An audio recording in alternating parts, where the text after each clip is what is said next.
Hello. When we dedicate ourselves to understand higher things, we must have certain basic principles to follow.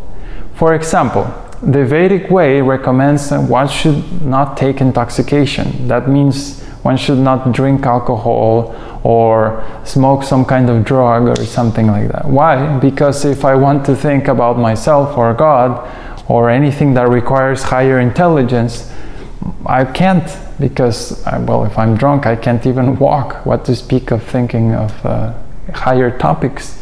So the idea of not intoxicating oneself is very important. Another very important principle to follow is vegetarian eating. Why vegetarian? Well, because it is very sinful to eat meat. It's not because just eating the meat is a problem, but killing the animal, which is a very violent process. Personally, I ask so many of my friends, well, you're eating meat very nicely, but would you be able to grab a knife and kill the cow or the animal that you're eating with your own hands and do the whole process to eat it? Or would you rather just cut an apple from a tree or something like that? And of course, the response usually is not very nice.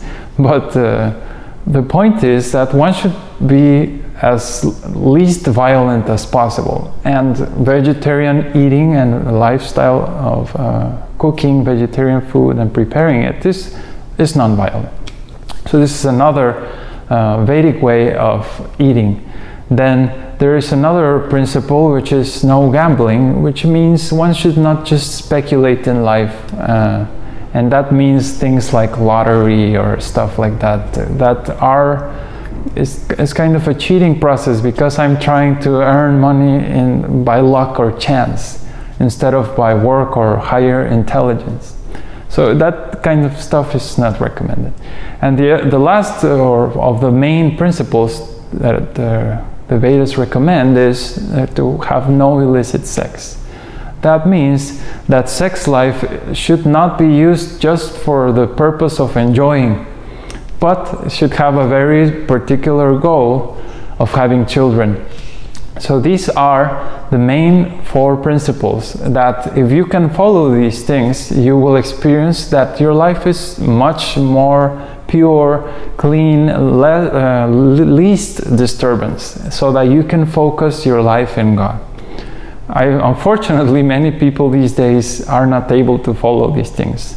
As soon as I say something like stop smoking or drinking and don't intoxicate yourself, they will say, well, I can't do that, or I can't have I must eat meat, or I must have sex. It's impossible for me to quit this thing. So what I say to them is, well, this is the ideal. If you can't follow these things, doesn't mean that the Vedic path is not for you. It just means that you're going to have to take it one step at a time, slowly. I've known many persons that have achieved very high levels of purity, and they struggled for years to remove some of these habits. But if you just think about it, if you don't have all these problems or distractions, then you can actually focus on higher things. Most people who take drugs or intoxication or use sex life as a form of enjoyment, it's really more of an escape rather than a loving thing. I drink because my work is so difficult, so I'll just forget about it. And I have sex just because I feel lonely and I need to be with someone. But there's no question of love. It's very immature. So consider these principles and try to apply them in your life, especially vegetarian living, because to have the senses purified is very important for understanding higher topics. And that is the Vedic way of life. Thank you.